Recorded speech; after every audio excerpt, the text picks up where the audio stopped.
The strange thing about fear is that people stop seeing the person and only remember the reputation. The smell of fresh cinnamon rolls drifted through the bakery every morning at exactly 7:15. Warm butter, brown sugar, fresh coffee. It was the closest thing to peace I had found in years. My name is Vincent Moretti, and most people crossed the street when they saw me coming.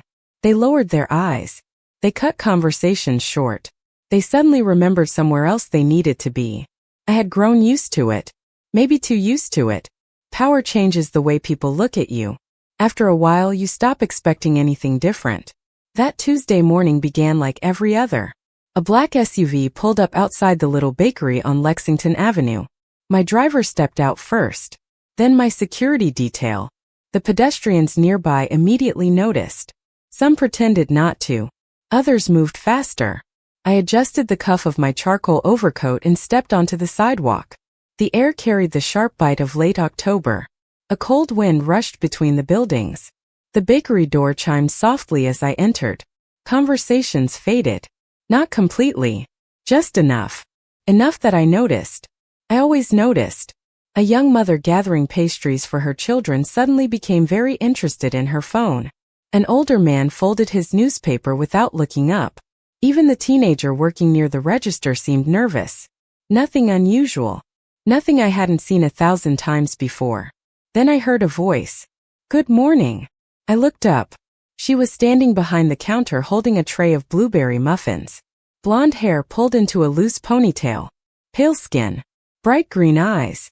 Simple white apron dusted with flour. She couldn't have been older than 27. And she was smiling. Not the forced smile employees give customers. Not the nervous smile people use when they're afraid. A real smile. Warm. Genuine. As if she had just greeted a regular customer she actually liked. For a moment, I thought she was talking to someone behind me. I glanced over my shoulder. Nobody. The smile was for me. Morning, I said.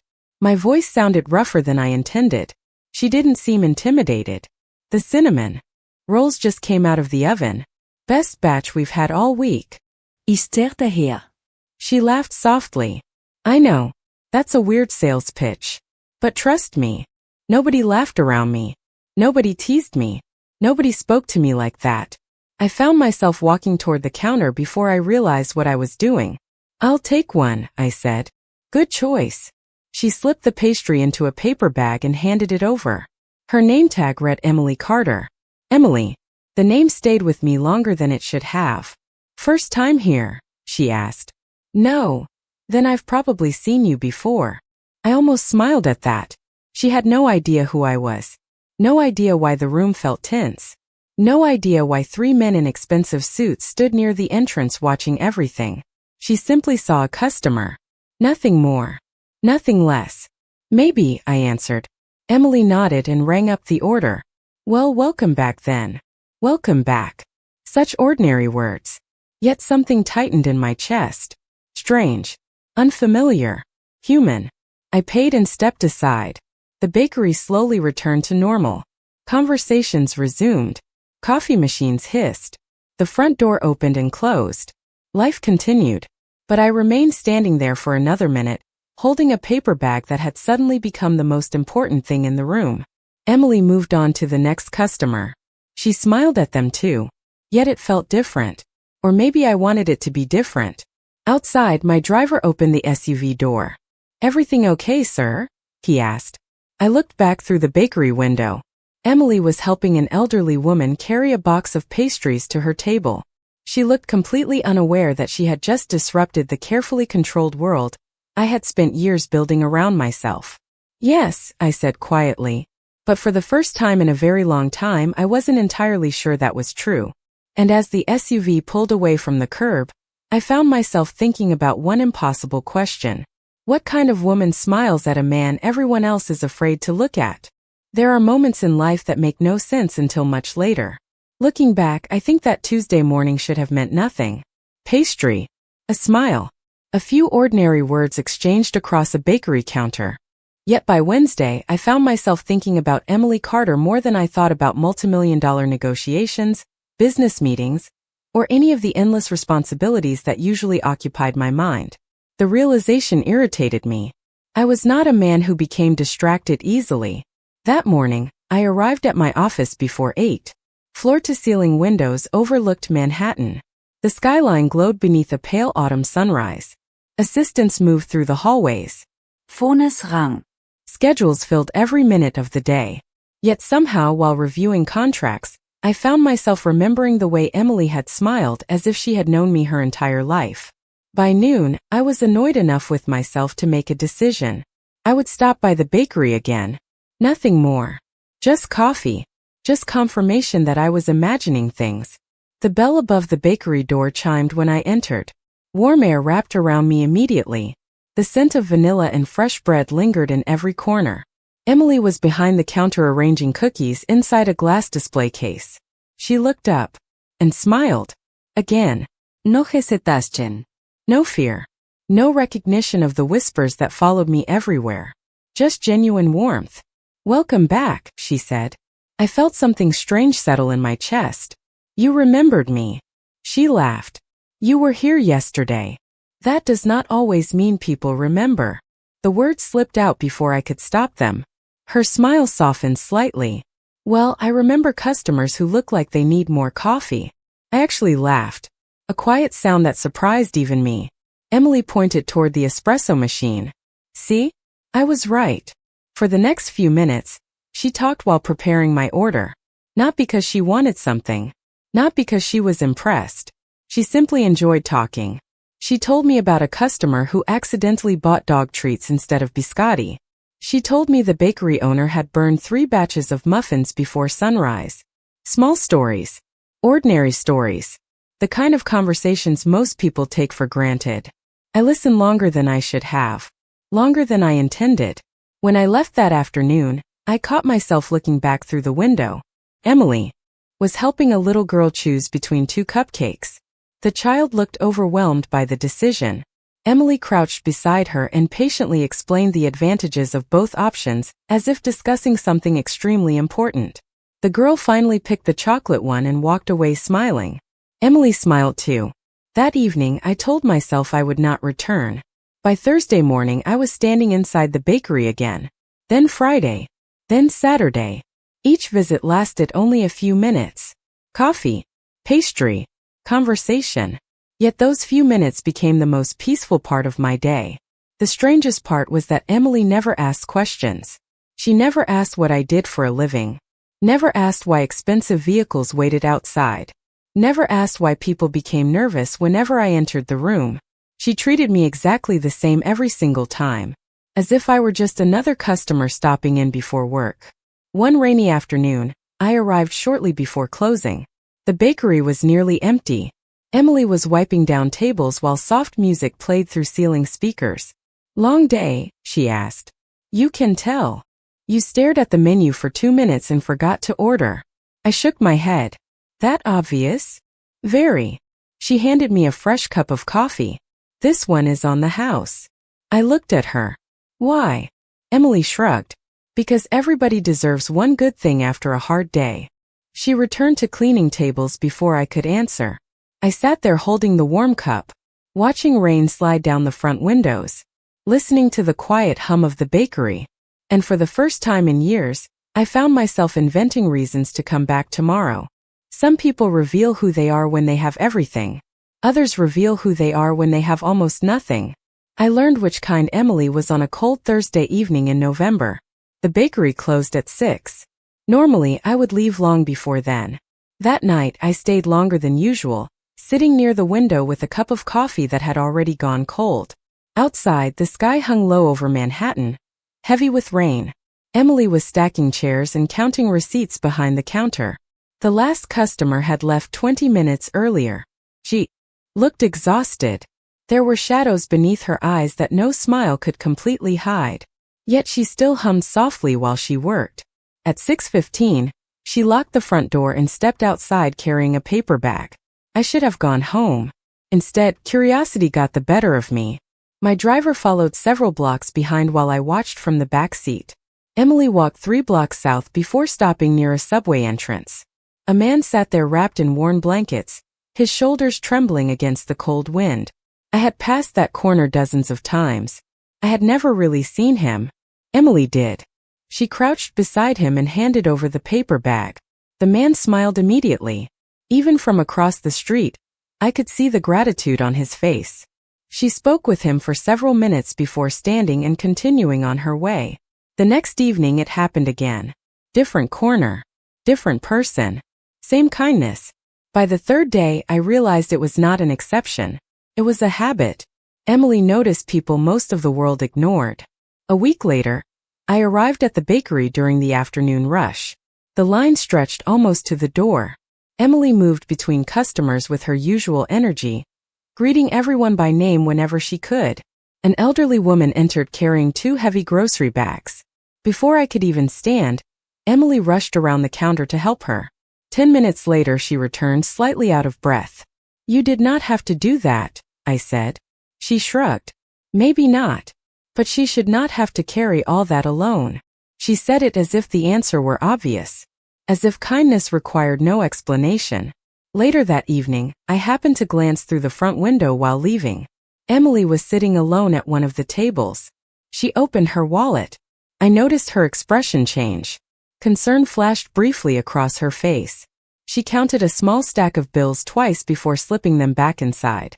Then she smiled again before anyone could notice. That image stayed with me. The following Monday, I learned a little more. One of the employees mentioned that Emily worked a second job several nights a week. Another mentioned hospital visits, a sick parent, medical appointments, long hours.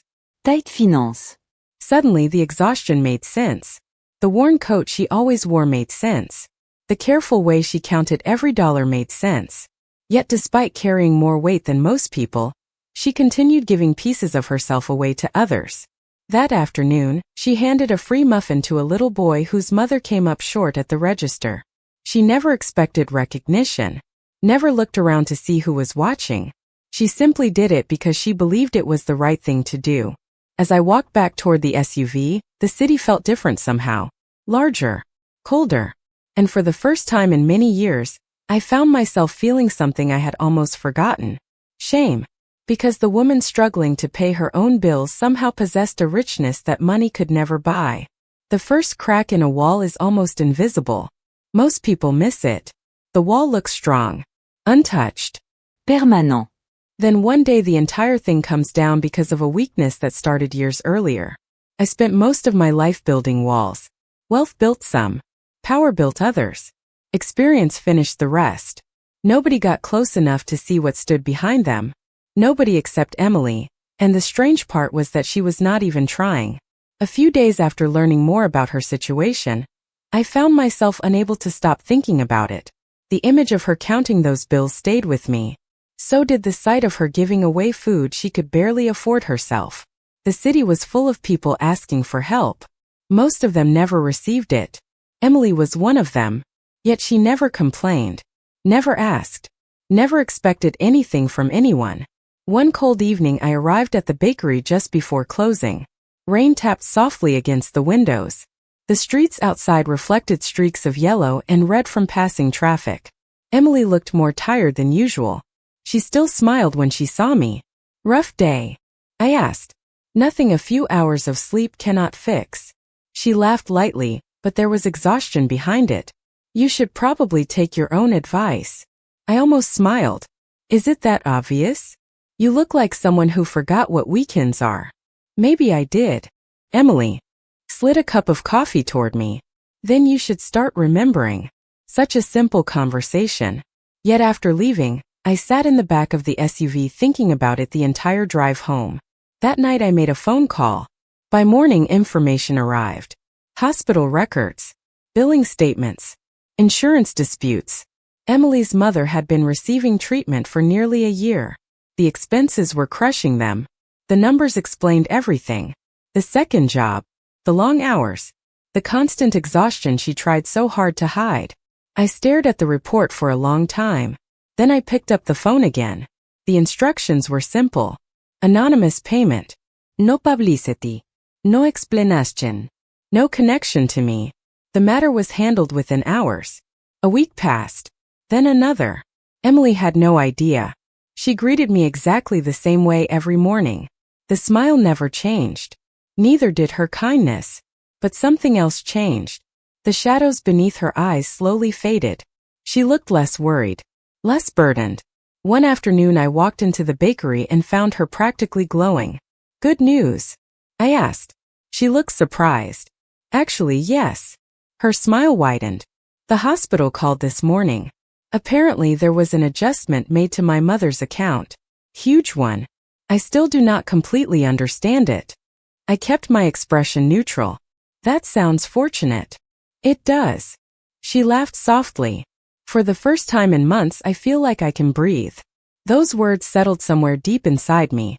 For the first time in months I can breathe. I had spent years acquiring things people envied.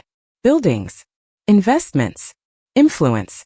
Yet hearing those few words from Emily brought a satisfaction none of those things ever had. When I left the bakery that day, the city seemed different. Not brighter. Not kinder. Just quieter. As though some noise inside my head had finally stopped. For the first time in years, I wanted to become someone worthy of the way she looked at the world. And that realization frightened me far more than I was willing to admit. The truth has a way of finding you when you least expect it. I learned that on a gray Tuesday morning when the world I had carefully kept separate from Emily's finally began to collide. The bakery was unusually busy. A line stretched to the door. The espresso machine hissed constantly. Customers filled every table. I arrived later than usual and immediately noticed something different. People were staring. Not at me. At a television mounted above the counter. A local news channel played silently while captions crawled across the bottom of the screen. One of the anchors was discussing a major business acquisition. My acquisition. A photograph appeared beside the headline. My photograph. Emily stood behind the register helping customers, completely unaware that I had just walked in. Then she glanced up at the television. Her eyes moved to the screen. Then toward me. Then back to the screen again. The smile vanished. Not dramatically. Not instantly. It simply faded. I felt it happen from across the room. For a moment she looked confused. Then surprised. Then thoughtful. When my turn came she greeted me politely. Too politely. "Good morning, Mr. Moretti." I hated hearing my name from her mouth like that. Formal. Distant. "Good morning, Emily." She nodded while preparing my coffee. No jokes. No teasing. No stories about customers buying the wrong pastries. The space between us suddenly felt larger than the entire city. "I did not realize who you were," she said quietly. Neither did I. The words slipped out before I could stop them. Emily looked up. For a second I thought I saw the old smile trying to return. Then it disappeared again. The rest of the conversation lasted less than a minute. I left carrying my coffee and a feeling I could not shake. Fear. Not fear of competitors. Not fear of failure. Fear of losing something I had never expected to matter. Over the next few days the distance remained. Emily was still kind. Still professional. But something had changed. The easy warmth was gone. The conversations became shorter. The laughter disappeared completely.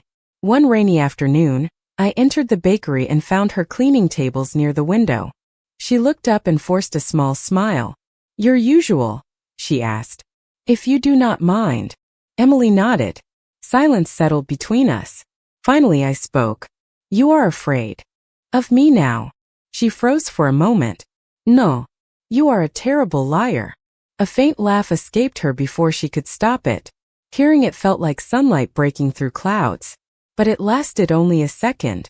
Emily looked down at the table she was wiping. People say a lot of things. People always do. And usually there is a reason. I wanted to explain. Wanted to tell her that headlines never tell the whole story.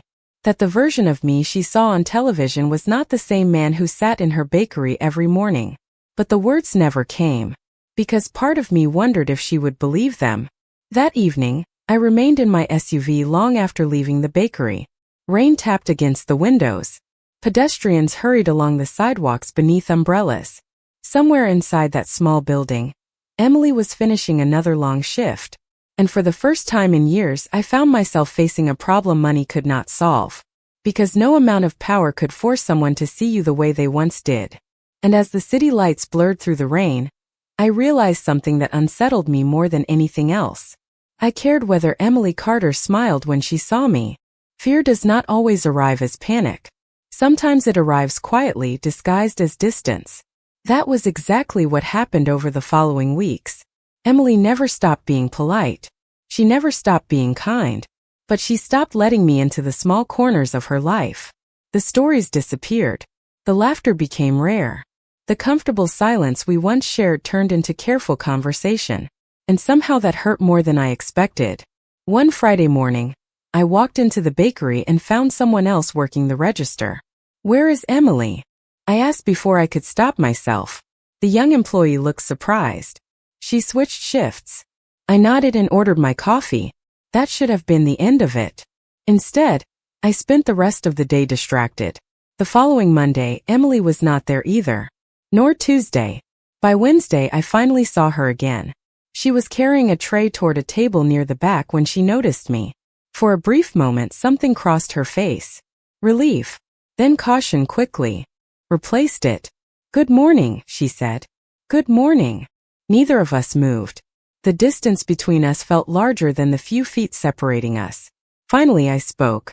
"You have been avoiding me." Emily lowered her eyes. "I have been busy." Another lie. She sighed softly. "Vincent, I do not know what you want me to say." Hearing my first name from her again should have made me happy. Instead, it only highlighted how strained everything had become. She placed the tray down carefully. "Before all this, you were just a customer." The words stung more than they should have. "And now?" Emily hesitated. Outside, snowflakes drifted past the window for the first time that season. The city moved around us while the bakery suddenly felt very quiet. "Now I know you belong to a world I do not understand." I looked at her for several seconds. "Neither do I most days." To my surprise, she laughed. A small laugh. Brief but real. The sound caught me completely off guard. Emily shook her head. "You own half the city. That does not mean I understand it." Her smile faded again, but not entirely. For the first time in weeks, the wall between us seemed thinner. Then her phone rang. She glanced at the screen and immediately looked worried. "Is everything okay?" I asked. "My mother missed an appointment this morning." She grabbed her coat from a nearby chair. "I need to go check on her." "Do you need help?" The question came naturally. Emily looked genuinely touched by the offer. "No. Thank you." Then she paused. "But I appreciate you asking." She hurried toward the door. Cold air rushed inside as she stepped onto the sidewalk. I watched her disappear into the crowd. Strange how quickly a person can become important. Strange how one absence can change the rhythm of your entire day. That evening, I sat alone in my penthouse overlooking Manhattan.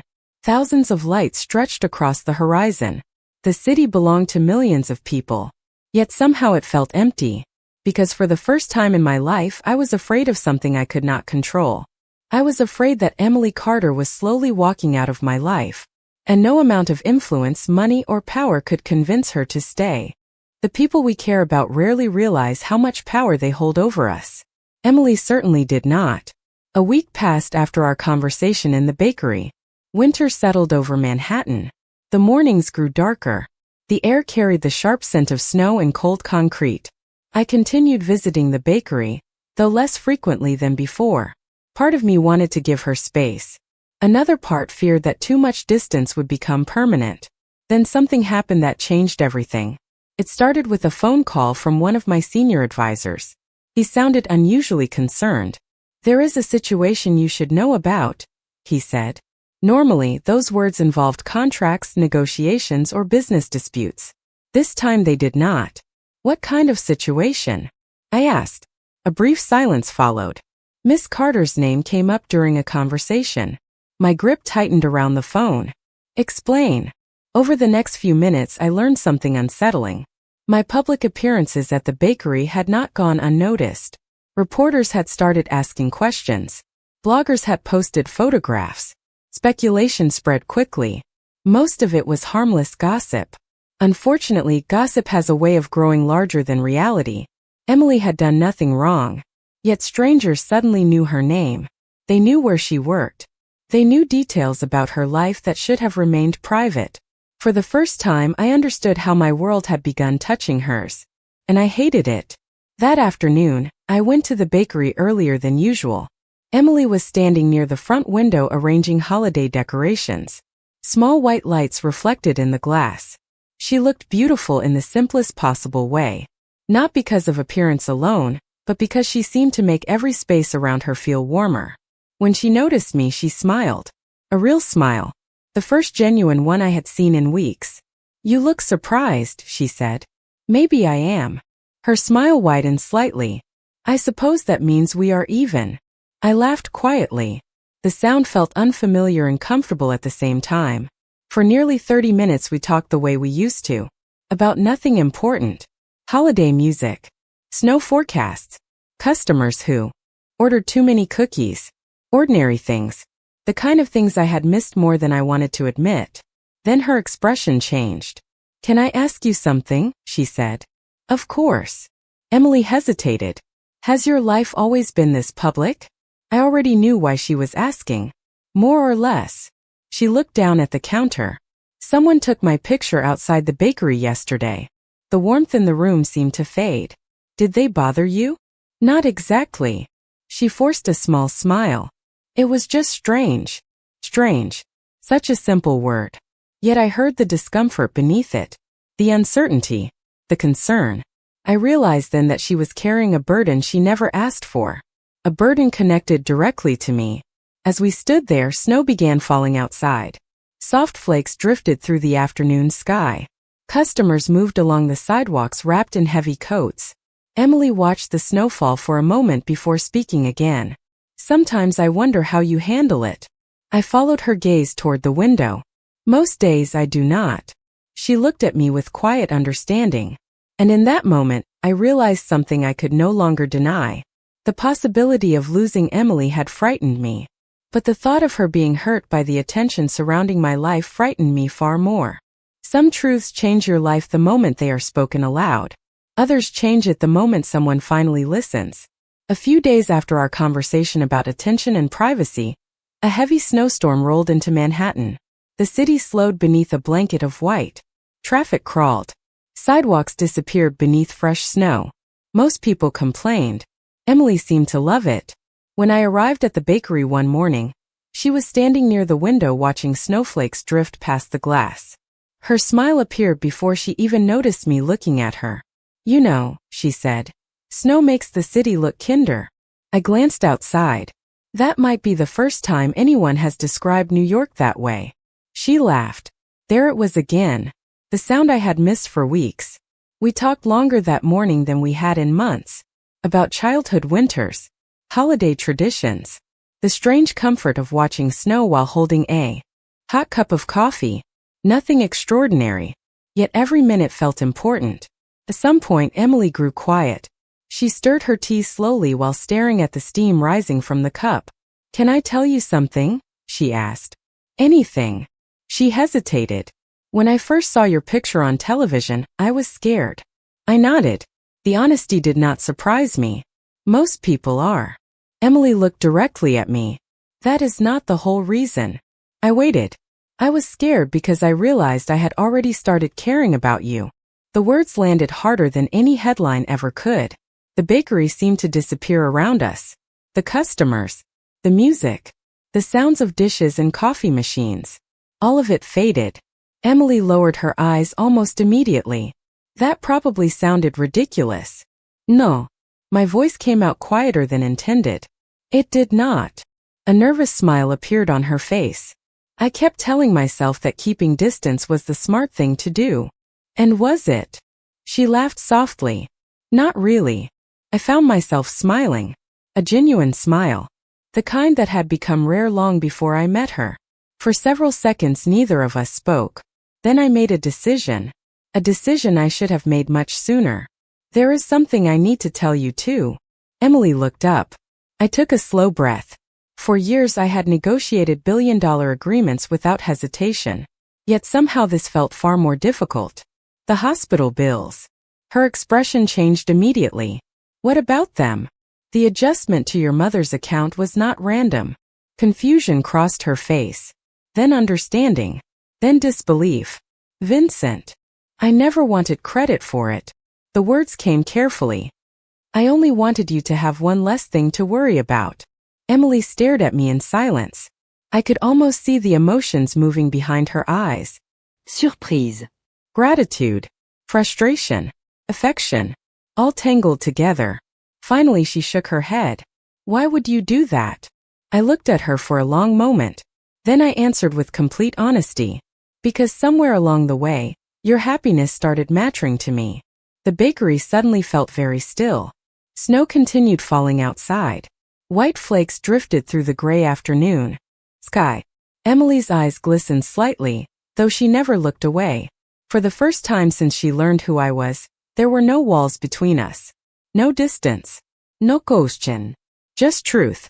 And in that moment, I realized something that had been growing quietly inside me from the very beginning.